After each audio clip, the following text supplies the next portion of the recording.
Broadcasting live. It's America's longest running talk show on computers. It's Computer America, bringing you the biggest names in technology with guest interviews, new products, and your emails. Listen live at computeramerica.com on any device around the world. Email the show at live@computeramerica.com or find us on social media. Be sure to check out our website for contests, giveaways, show notes, live video stream, podcasts, and more. You're listening to Computer America. Hello and welcome into the Computer America Show. We are the nation's longest running, nationally syndicated radio talk show on computers and technology. Thank you for joining us. I'm your host, Ben Crossman, and I hope all of you are having a great day, a great Friday. And we're just going to go ahead and get started with today's show. So a couple of things. Today's guest is indeed CloudCoin. If you pay attention to the show notes or anywhere else on social media, then, hey, you know that we're going to be talking for the first part of the show about cryptocurrency and what it is that CloudCoin does, what it does better, and just how it does, how it does it. So all of that and more, including the stories that we are going to be talking about here in the second part of the show. And computeramerica.com is where you will find everything and anything from the social media contest brought to you by Logitech and the live stream, the live video feed brought to you by OWC. So both of those, more at computeramerica.com. I think we're just going to go ahead and get started. So like I said, today our guest joining us for the first part of the show is a company called CloudCoin. We have a link to them in the show notes, or you can check them out at cloudcoinconsortium.com. And joining us is Sean Worthington. He is the creator of CloudCoin. And Sean, how you doing? Welcome on to Computer America. Hope you're doing well. Our pleasure, our pleasure. So, as I understand it, you are out at a conference. Just real quick, is the conference cryptocurrency related? Oh, awesome. So, yeah, I'm sure that we're going to hear some news out from that next week. But cool that you're there. But thank you for taking time and joining us here. So I think a good place to start would be just a general overview of cryptocurrency because, we've been talking about cryptocurrency, obviously the monumental gains it saw towards the end of last year. Everyone suddenly became aware of cryptocurrency, and more alarmingly, they became aware of Bitcoin, and Bitcoin being just one cryptocurrency. Give us a brief overview about what cryptocurrency is, and is it a fad, or is it something that people should really sit up and take notice of? First digital currency that was able to solve what's called the physical integrity problem of digital money. And the problem is, how can you ever have digital money if people could just copy and paste digital files and somebody can come in and turn off the server, everything's just going to disappear. And so they created the blockchain, which was the solution to that problem. The blockchain is a database. You can write transactions to it. You can read all of the transactions that happen so you can figure out who's got what money. But you can't go back and delete it or change anything because they take this database and they copy it with thousands of people, and they would all notice that you deleted something if you did that. And so it was really the first technology to be able to do that. Right. So, and just real quick, so we jumped right into, cryptocurrency, which is that digital currency, and then the blockchain, which is the technology that allows cryptocurrency to exist. And from that, give us a brief overview of the idea of, kind of where does Bitcoin fit into all this, and where do, because there are tons of different coins. Talk about CloudCoin, how it fits into the ecosystem, and yeah. So all of the other coins are based on cryptography and the blockchain. In fact, many people just took the Bitcoin source code, which was open source. They just copied it and pasted it, renamed it, called it something else coin, an altcoin, marketed it, and brought in a lot of buyers and tried to hype it up and sell it and everything. And that happens thousands of times. So if you look at most of the coins, they're in fact just Bitcoin with a different name, maybe some small tweaks. There are some differences like Ethereum. But with CloudCoin, it's very different. It's not based on cryptography. What we have is with Bitcoins and all other encryption, you have a public ledger in which you have to have an account on. You've got a private key and a public key, and you've got to send that information in. And you basically have to authenticate who you are in order to get your money and move it around to other people. But with CloudCoins, the money has the accounts, not the people. And so you don't have to log in. You don't have to sign up for anything. I just have a CloudCoin. I give it to you, and now you have it. It's much simpler.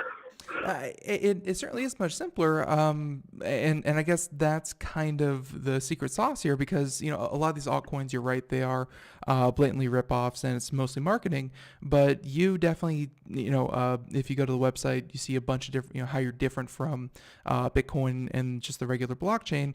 But as I understand it, a lot of what Bitcoin is and the idea of a blockchain, you're changing some very fundamental parts of cryptocurrency that made it attractive. You're changing the idea of a public ledger. You're changing the idea of, these transactions that happen, kind of across everyone's systems.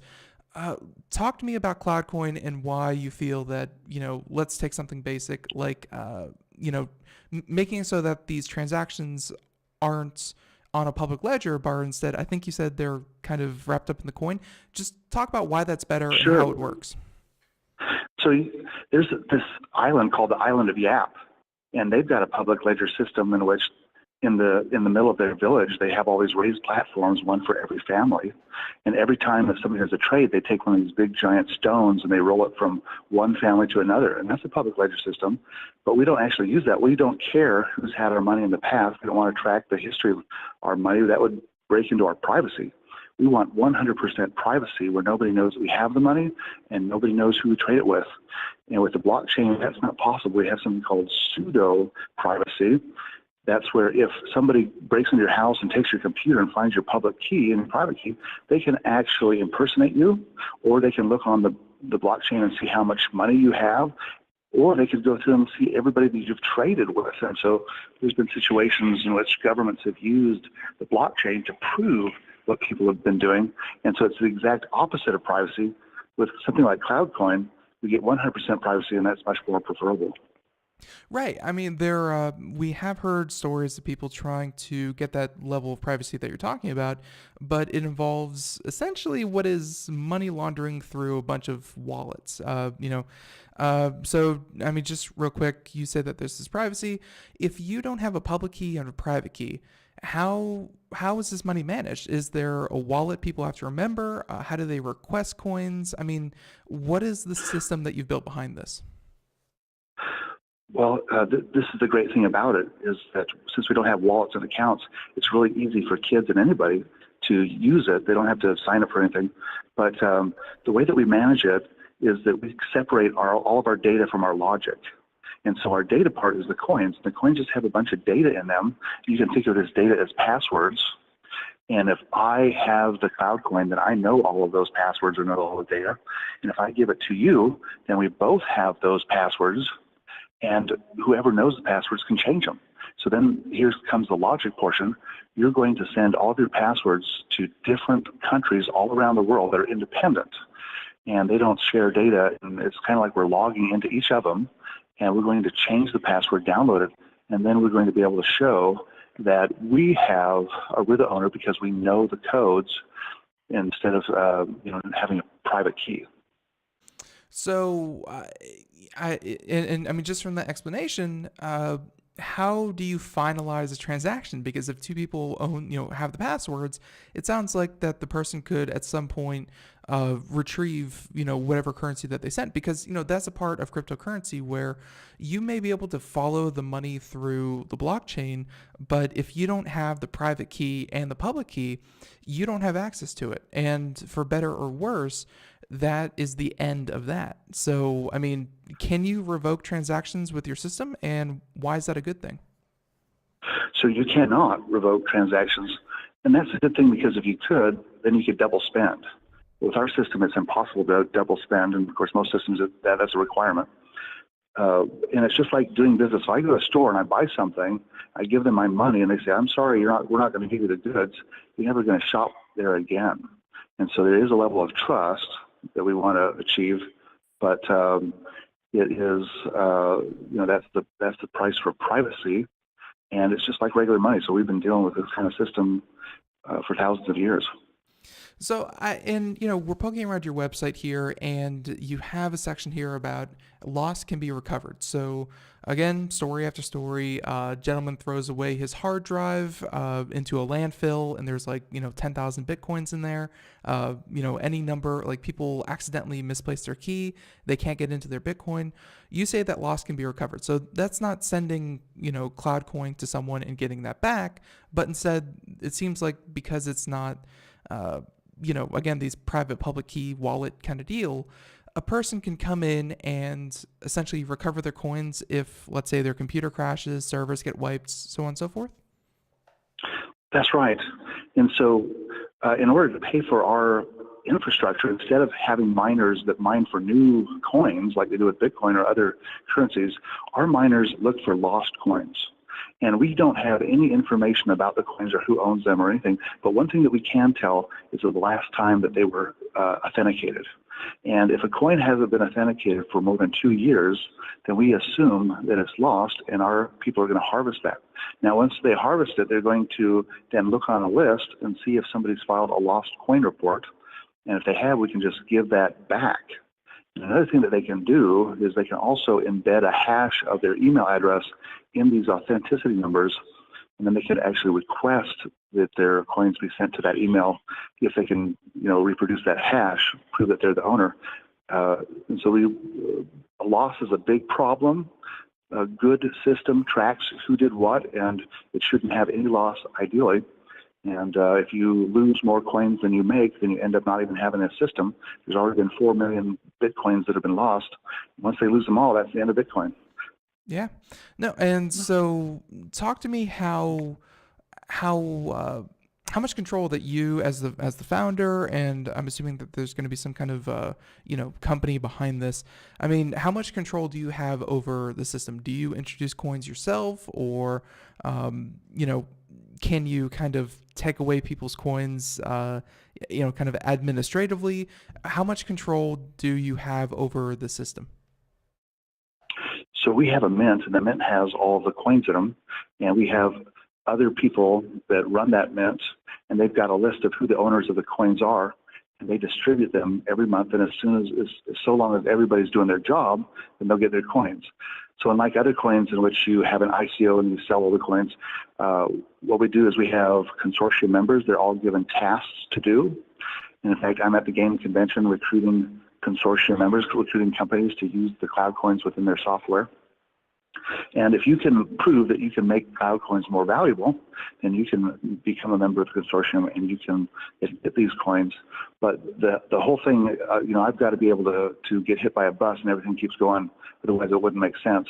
Right. There's no centralization, and it's completely run by independent people, and so I don't have as much control as you could imagine. Okay, so that's a claim I've never heard of any other cryptocurrency is being bus-proof. That's very interesting.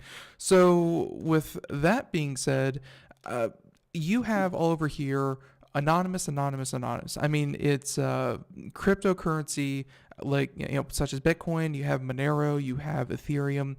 They all claim a certain level of being anonymous, and some do it better than others. Why do you feel that CloudCoin is better in terms of, making sure that it's not that you have anything to hide, it's that you don't need someone looking over your shoulder to see every little thing that you do? What do you do better than everyone else? Yeah. I mean, we have to have privacy to make good decisions. The purpose, or one of the purposes of monetary systems, is to help us to economize. And if I go to Walmart and buy something and my wife complains that I should have gone to Macy's, then that's, works against that. And so just like Ayn Rand said, civilization is the movement towards privacy. We need to have privacy. And the way that, of course, we achieve that is the cloud coins have the accounts instead of the people. It's 100% private, most private currency ever created. That is, and hey, that's certainly going to be very, very cool. And now, one other thing I have to kind of ask you about, well, I mean, lots of other things, but one thing I wanted to pick your brain about is the idea that we've seen a lot as cryptocurrency has increased in value, in some cases astronomically, we've seen a lot of seedy transactions and theft and hacking. I mean, it's I guess as soon as there's money in something, you attract a lot of undue attention.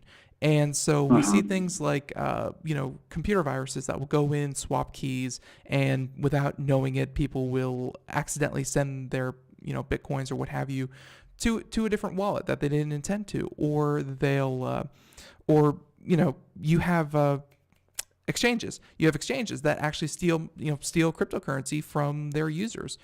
It's a problem. Is there any part of CloudCoin that you feel is not as secure? Like, are you susceptible to hacking, to bad actors, to any of these problems that the others fall under? Well, one of the problems with Bitcoin and the cryptocurrencies is you have to have this one private key. And the private key unlocks all the money. Now, it's possible that you could have more than one account, but if everybody did that, that would just kill the currency because it would just overload it. But, you've got this one key, and if you make a copy of it, you're actually doubling your risk that that key is going to get stolen. If you put it on a USB drive for safety so you don't lose it. And so with Bitcoin, you're balancing between losing the coin and having it stolen. But with CloudCoin, since all the coins have their own authenticity numbers, what that means is that we can separate them, and we can spread the risk around. We can put some in our email system, some in a server in Switzerland, some in our USB drive, some on our desktop. We can even put them in something we call a cloud bank, which is a cloud server that makes your money available to you wherever you are in the world. And so this kind of separation, I think, is going to make CloudCoin much less likely to be stolen. And we're also able to inject into these passwords a little of our own information, including biometric information and also PIN codes that we remember. And by doing that, we'll have triple authentication and a triple factor authentication. We think that CloudCoin is going to be the most secure thing that there is that's digital. Very, very important. And as we said way at the beginning, cryptocurrencies, they're not a fad. They really do solve a problem in the world. So let's talk real quick, because the cryptocurrency market in general really likes to fluctuate. The value of these coins go up and down like crazy.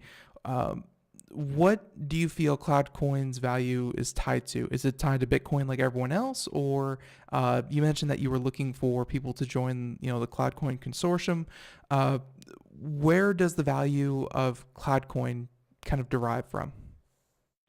So all currencies, including dollars and gold and silver, they have an intrinsic value, and that value is tied to actually its integrity as data. Because as we have found out from our research, that monetary systems are information systems. They're basically a database that tracks who adds value so that they can get the same value out of the system, and that money plays the role of data. And so if we take all of the rules that we apply to data science and databases and apply them to monetary systems, then we have an idea of what the perfect money system is. It's a perfect database. And just having that integrity makes the money valuable. And so we used to think that gold was money, but actually it's what we write on the gold and what we write on the silver. If somebody comes along and mines a whole bunch of silver, that's going to cause the value of that to go down because it's counterfeiting and it's actually adding weird data into the system. And so that's one of the things is data integrity. And the next thing is just people, when they do some work, because a monetary system proves that you did work. If you come to me and you've got dollars, I assume that you did some work for that and that you deserve some of my stuff that I'm making. And if a system does that well, then it also becomes much more valuable, and people will always get more value out of the system than they actually put in, which is pretty amazing. And so we see the money go up in value and up in value and up in value as more people add more value to that currency.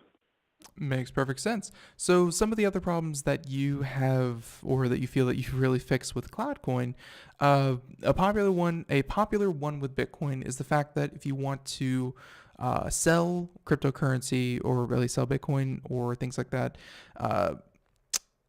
some cryptocurrencies take forever. I mean, I remember, I think the height of Bitcoin and people were buying and selling it, it took in some cases 12, 24, 48 hours to do one simple transaction. And a coin that claims to be the replacement for fiat, something that, let's say you go in and try to buy a can of Coca-Cola or something like that, you can't wait 48 hours for a transaction like that to go through. It has to be pretty darn quick.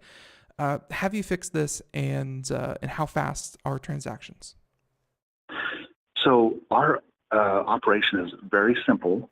It requires no major encrypting and decrypting and processing power. It takes very little bandwidth and very little storage.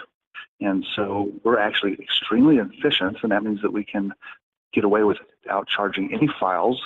And we have done tests already that show that we can do 25,000 transactions per network, and I'm pretty sure that we can get that up to 100,000 transactions per second. And we think that we can handle the entire global population once people start using it, and we're starting to buy better and better hardware for it.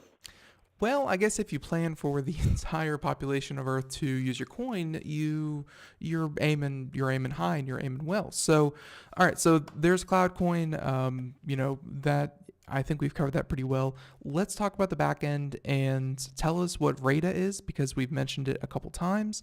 And I think you mentioned that this is the thing that there are independent people all over the world. Why is this a better solution to just traditional blockchain?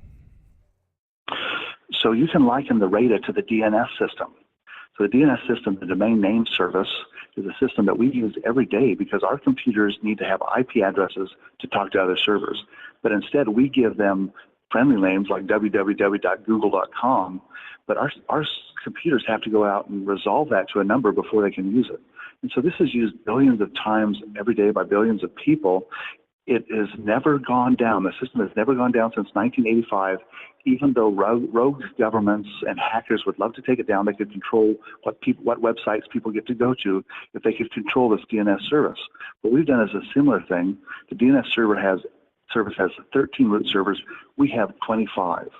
We put a server in every different country, so there's no risk of some jurisdiction deciding that they want to go and get that server and tear it down. We hide these behind what are called reverse proxies, so nobody can find them. And we also have them run by different people that are independent. And so I don't tell them what to do. I'm not their boss. And I'm not actually even part of their organization, because they have a separate organization that's called RAIDA. And they also run different operating systems. They run different databases. And so there's no systematic risk that can bring down this whole system. And I haven't even talked about the self-healing system, because each of the RAIDA have trusted servers, and if one of them goes down, then we can put another server up, and that server can then start trusting the data that's on the CloudCoins that is meant for the other server that went down. Yeah, and so it sounds like you took the good things from the blockchain, which are the ability to the inability for hackers to compromise the entire system. You've taken the good things, and then you've tried to do away with the bad, which include, the long transaction times and things like that. So, and of course the public availability of everyone's information. So there's that. Sounds great. Let's talk real quick about actually using this as a currency, because that's a big part. I'm assuming that you are hoping CloudCoin becomes, not just the next holder of value, but rather a currency in itself. How does one go about getting into this? Do they have to find someone else and kind of talk with them and trade $20 US for CloudCoin, or how do people buy CloudCoin? So, one good way to get involved with CloudCoins is if you are a marketing company, or if you are a software company, or if you sell things online. For example, you're Amazon.com or something like that, and you would like to be involved with a consortium, you can just come in and we'll pay you for making CloudCoins more valuable. You can become a consortium member. But otherwise, you have to go and buy the CloudCoins from consortium members who have earned those. Or, you can also do work for those people as well. But you just go to Google buy CloudCoin, and you're going to find somebody around the world that will take your method of payment. I mean, we have a link to, of course, your website, like I mentioned way before, and there's a page on there. It looks like you can, buy it directly from CloudCoin, the company. Looks like you can buy it from PayPal, India. I mean, you have a lot of countries already that I guess are willing to buy and sell within CloudCoin. Very, very impressive. So, I mean, there's all this. Let's say I invest in CloudCoin. I put down my $50. I have $50 to spend, and I want to do a transaction with CloudCoin with someone who maybe has never accepted CloudCoin but is willing to work with it. Do they have to go through some kind of registration, or can I just hand over a slip of paper? What is the ideal way for someone to do one of these transactions? So, we do these all the time, and you ask them if they'll take CloudCoin for doing whatever work you want them to do. And if they say yes, that they will, then you will email them CloudCoins. And now what they have to do is they have to take ownership of them. That means that they have to clone them. That's password owned. They have to change all the passwords. And they're going to need some software to do that. One simple way is just to go to a web page where you can drag and drop the coin onto the page, and then it will change the passwords for you using JavaScript, talking to the RAIDA, and then come down and just save it on your hard drive. Or another way is that you can download some of our pwning software, like Consumer's Edition, CloudCoin Consumer Edition. This is a piece of software that you download. It's very small. It's a couple megabytes. You start it, and it has an import button. You import. It brings your coins that you import in, pwns them, changes all the passwords, saves them in your bank folder, and then you know that everything in your bank folder is good and real. And then when you go to spend it, you just export it. It exports as a JPEG or as a JSON file, and then you can give that to another person. All right, so it seems like you already have a lot of work down, and now it's all about getting the word out, which, hey, happy you're here on Computer America. Yes. This is, again, seems like you've laid a good foundation. Where do you hope to see CloudCoin kind of go from here? Is it about getting people to join the consortium that you were talking about, or is it getting the everyday person invested into CloudCoin? Where do you go from here? Yeah, we've got 5 levels of CloudCoin. The first level was just getting the RAID all working perfectly. And we did that. And the second layer is getting the peer-to-peer software working. And we pretty much got that done. The third layer is making it liquid so you can exchange it for goods, services, and other money. And so what we're trying to do now is to find a partner that will put it on their crypto exchange. And we've got some verbal agreements there that we're working on. We're trying to get it into video games, so that's why we're talking to the video game developers here. We've got 2 companies that have agreed verbally to do that, and we're trying to get it into software where like Amazon.com, stores, and we've all got somebody that's verbally agreed to that. And so we're really exploding, trying to make it liquid so you can change CloudCoins quickly into other goods and services. Right, and that is another part of cryptocurrency that we maybe didn't touch on, is that it's not just about being able to change it for, US to CloudCoin, CloudCoin to US. It's also about, CloudCoin to Bitcoin to Ethereum to, back to CloudCoin. It's the the interoperability, and it seems like, that's going to be a feature as well. So, Sean, I'll go ahead and give you the last word. Anything we didn't mention, or if people want to find out more information, where can they go? Sure. The white paper is my book, and we have a marketing partner as a member of a consortium. It's called digitalfrontiernews.com. And if you go to digitalfrontiernews.com and sign up for their newsletter, you get my book, which is the white paper, for free, and also 5 free CloudCoins that you can play with. So it's a pretty good deal. Pretty cool. All right. So, very, very interesting. Again, thank you for taking time out of your day. I hope that you have a good conference. And everyone, Sean Worthington, he is the creator of CloudCoin. Sean, thanks for your time. Well, thanks for having me. Our pleasure. Have a great one. Bye-bye. Bye-bye. All right, everyone. So there he goes. Very good segment. I definitely like that.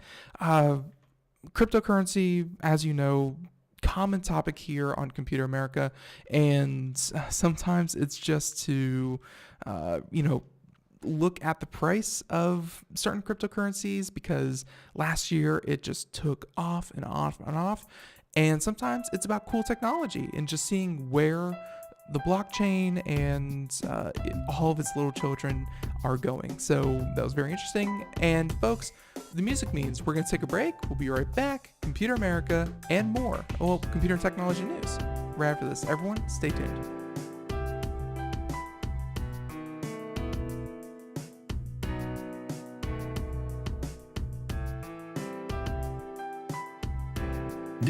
Dish TV is better than cable TV. Why? Because you can save 45% on packages compared to your high-priced cable bill. Wow. Take those giant scissors out and cut the cable and save with Dish TV. Plus, you get a free DVR upgrade to record your favorite shows and free installation. And with Dish Anywhere, you can watch TV for free on your mobile device. Act fast. You can save hundreds of dollars. Does your cable company do that for you? I don't think so. Get all the best TV programming at your fingertips at a fraction of the price of cable TV. So say adios, arrivederci, goodbye to the high cable bill and save up to 45% on Dish TV packages today. These are limited time offers and can change at any time. Call fast. 800-471-5325. 800-471-5325. 800-471-5325. That's 800-471-5325. Greece is cheap. But the airfare costs a fortune. Paris? Not much closer, and again, airfare... What about Puerto Vallarta? Let's face it, flying anywhere is just too expensive. Wait, what's this? Low-cost airlines. With one call to low-cost airlines, you'll drastically slash your travel costs. We're talking insanely low airline prices to any of your favorite destinations. Where would you like to go? London, Rome, Costa Rica, Australia? Wow, that's cheap. So why wait? Call now to learn how crazy cheap it is to fly anywhere in the U.S. or international. Our prices are so low, we can't publish them. The only way to get them is to call to instantly hear the most amazing best deals on airline travel. It's that easy. So call now and start packing. 800-215-4461. 800-215-4461. 800-215-4461. That's 800-215-4461.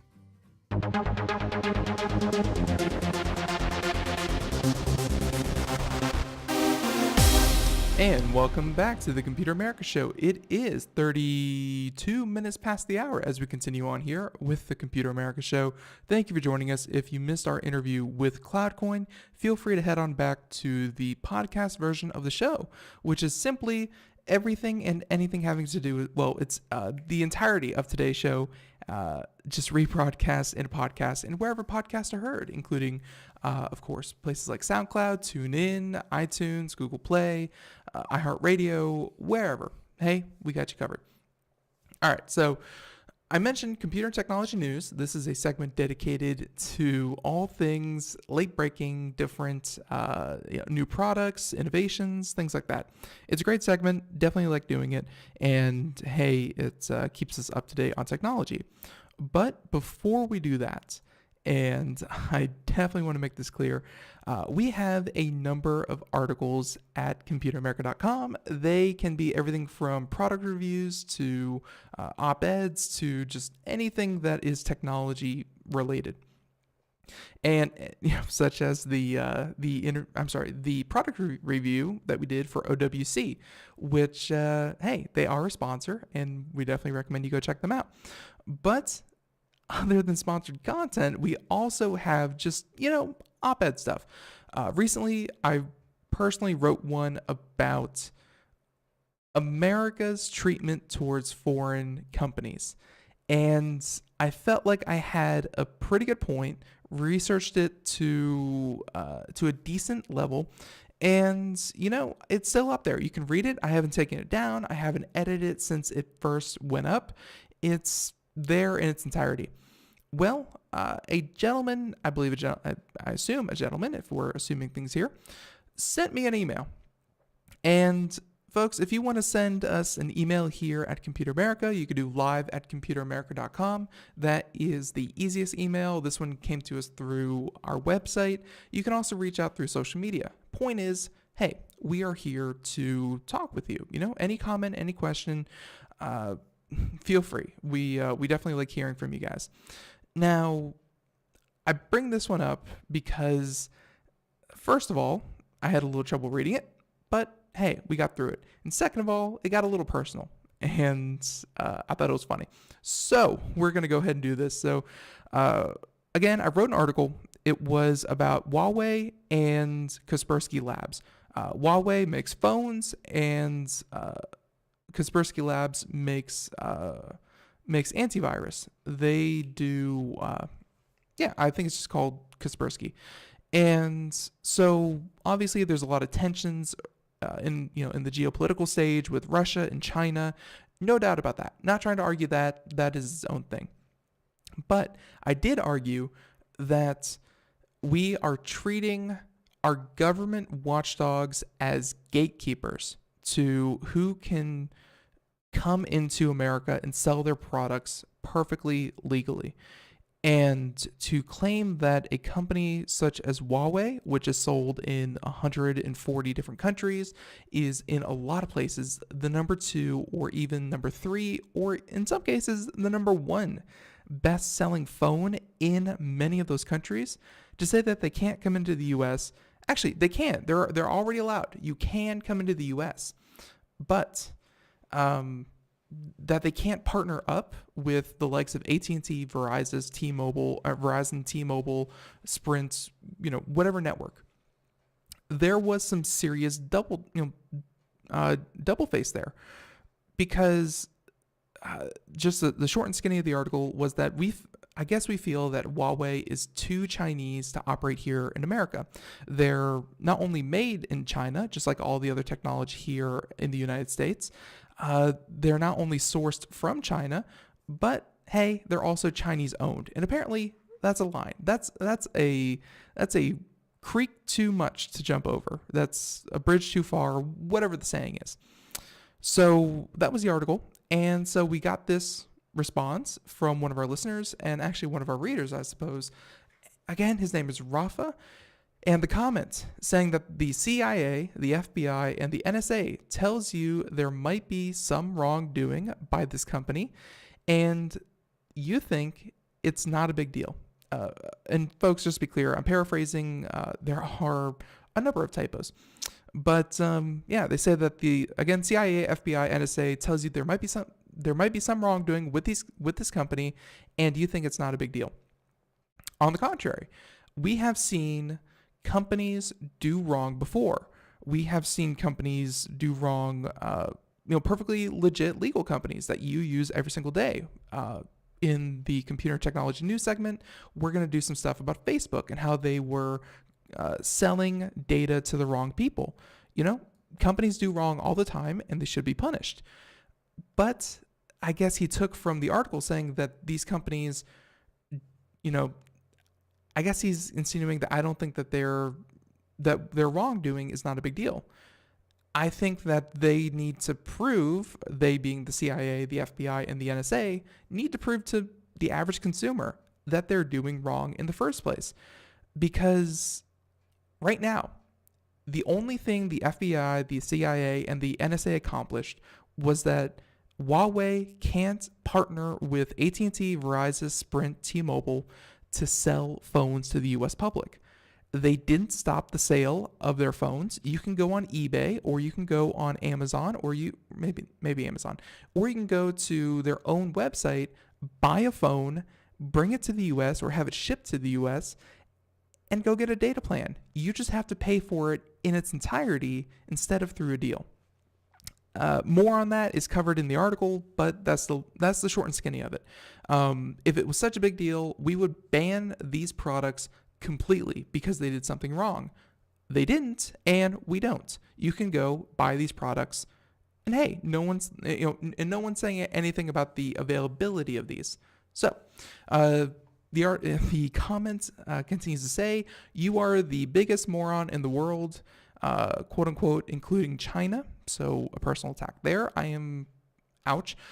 He continues to say that the theory that other countries won't sell the goods to the U.S. really, in the article, I mentioned that, if we put up too many barriers to entry into the United States, that, a company that is started overseas says that, oh, you can't come to the U.S. to sell that particular product because of who you partnered with, then yeah, companies are going to go elsewhere to sell their goods because, his article or his comment says the biggest and the richest country in the world, really, as in the U.S.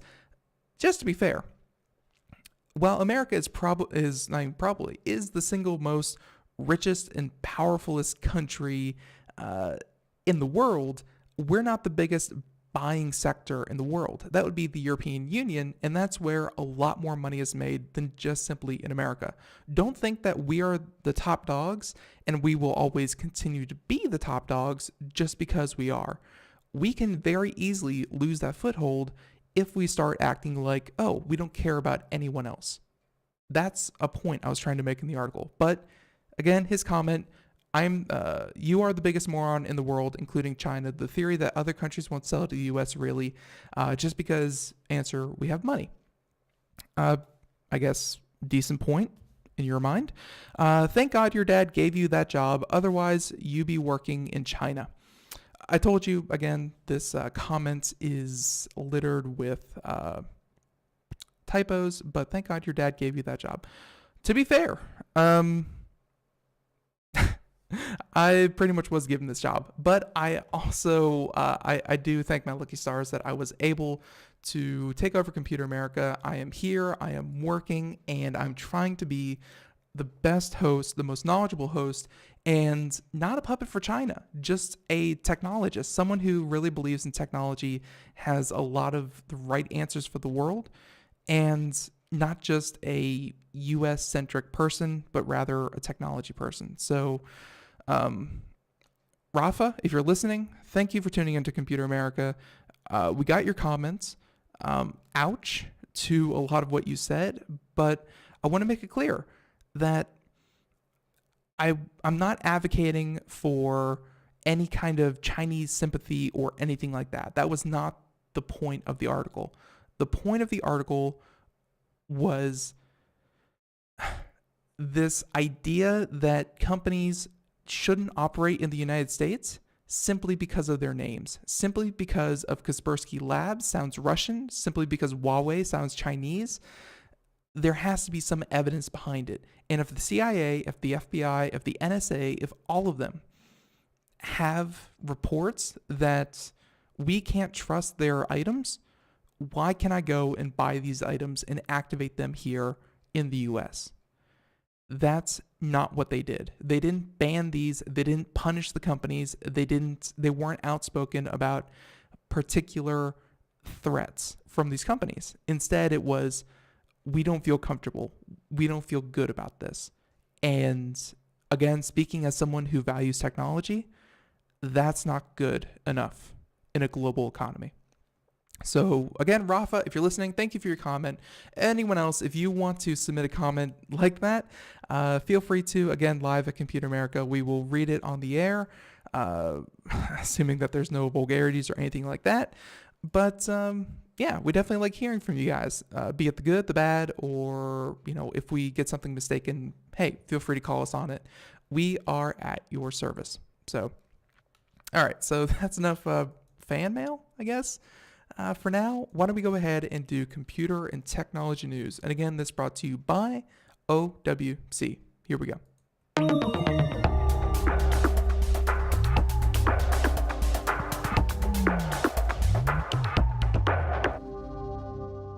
All right, so we have plenty of time to get into a couple of these. And we're going to do one that, kind of ties into each other. Actually, there's about three. If you haven't been noticing, there's some backlash against Facebook. Facebook has been dealing with this whole Cambridge Analytica thing. Their role in the presidential election is getting clearer and clearer every single day, and the extent we are, learning every single day. Well, this article from Mashable and the author by Damon Perez saying that days after news dropped that Facebook data was once again used for shady electioneering plot, people are turning to Google asking how to delete their profiles. So we're not going to get too much into this article, but just note that there is a trend that it has hit a 5-year high on Google. And so that means 5 years ago, it also spiked, but now we have a resurgence in the idea that, hey, I want to detangle myself, because that is probably the best word you have. I want to untangle myself from the tentacles of Facebook. And just to be clear, there are ways of doing it. It's pretty hard. It's pretty hidden. And especially if you treated Facebook as your own personal blog, it can be even harder. But there are ways of doing it. So obviously people have a certain level of discontent. This has been shown no more than by today's most recent story. This happened just hours ago, and it has to do with Elon Musk. Again, related, Facebook. There's been that backlash. How do I delete Facebook? How do I delete my profile on Facebook? Blah, blah, blah. Elon Musk. Always fun to follow him. Elon Musk says that he has removed Tesla and SpaceX's Facebook pages after someone challenged him on Twitter. So, yeah, hashtag delete Facebook has been going around, and one of the most high-profile Twitter users just went out and deleted SpaceX and Tesla, their Facebook pages, from, Facebook. They deactivated them, and I'm not sure if they permanently deleted them, but as far as this goes, Elon Musk was not kidding around when someone challenged him and said, well, why don't you do it? And yeah, billion-dollar company just lost their Facebook page. It's just goes to show that this is hitting a lot more than just disconcerted individuals. This is companies. This is actually getting traction. And what that means for Facebook is kind of a wait to be seen kind of thing. This isn't just being felt, again, by the public, but this is also being felt by the employees themselves, which I know I'm going kind of quick from article to article, but to link another one, this one from Politico, and it links it even further, saying that Facebook employees fear golden years are over. And here's another article. Again, links to all these articles in the show notes at computeramerica.com. But we have one here by Nancy Scola saying that even some staffers who respect Mark Zuckerberg as an inspirational figure are discouraged at how he has navigated the company's crisis since the 2016 election. So, let's see. Facebook's response to its controversy over data privacy looks nearly as chaotic to its employees as it does from the outside. And the company's rank and file are grumbling about the way CEO Mark Zuckerberg has kept silent about the Cambridge Analytica for 6 days, a vacuum that allowed minor celebrity Facebook executives to make matters worse by issuing hair-splitting explanations on Twitter.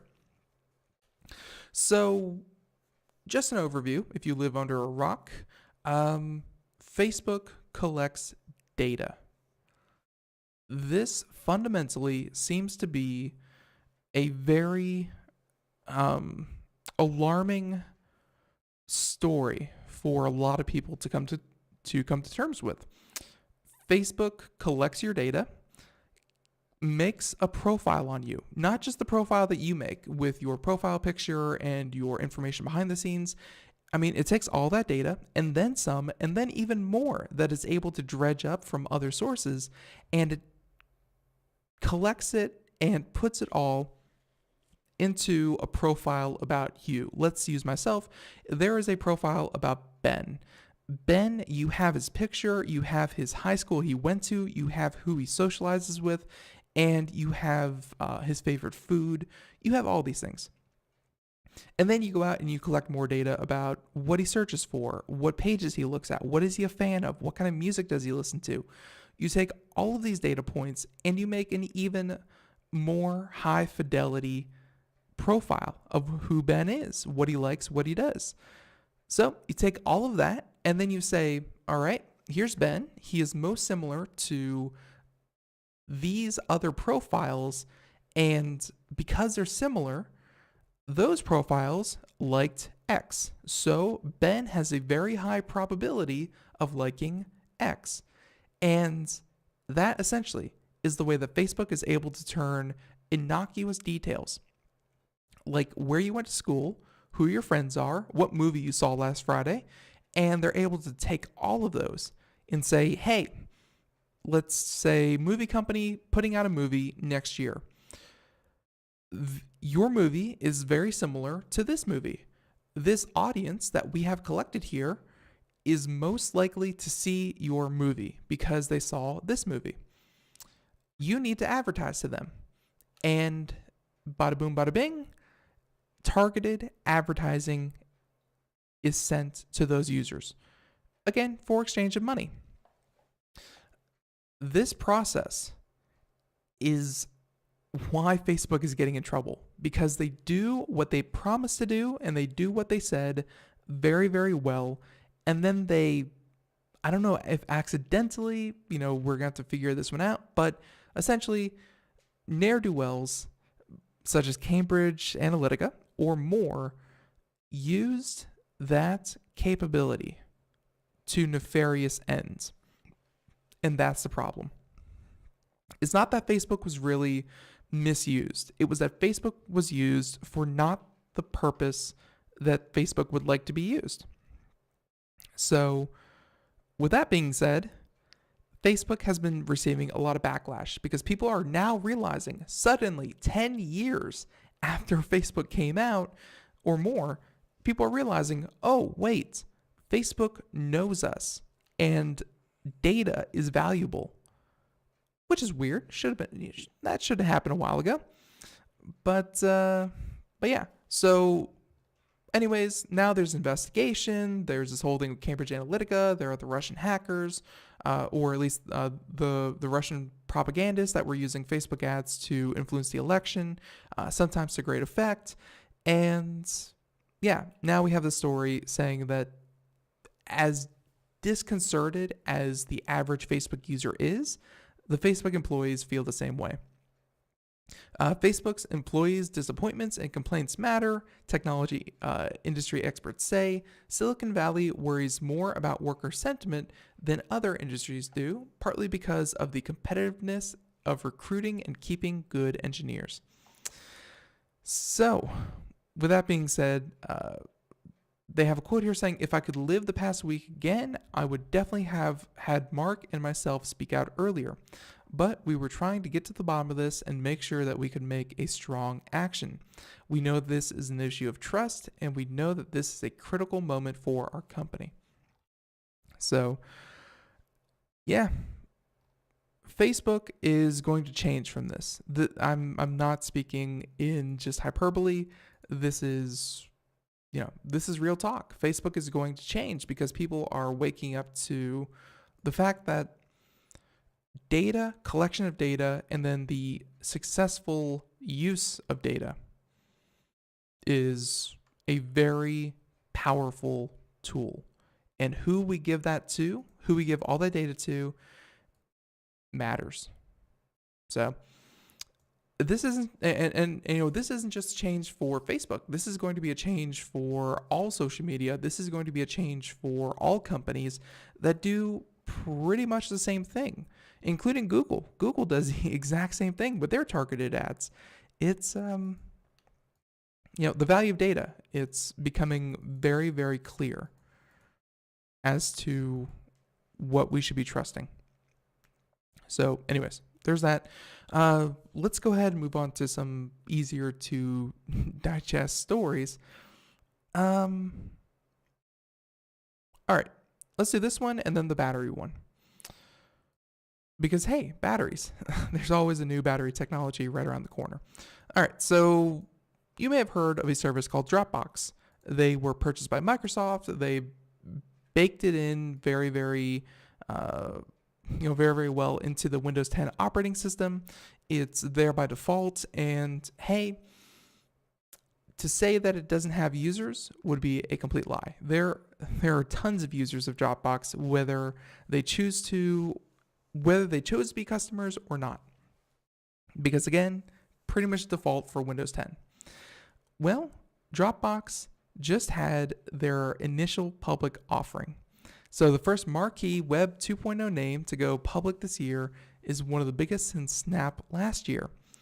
And so with a public debut today, Dropbox, well, the stock went up nearly 43% to around $30 in its first moments of trading.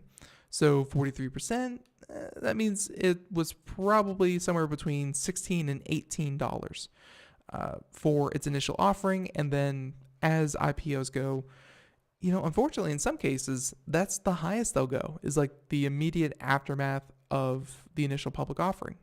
But anyways, they said that today's debut for the enterprise/consumer company is the culmination of plenty of headwinds, saying that the first questioned the valuation it got during the crazy Silicon Valley hype cycle,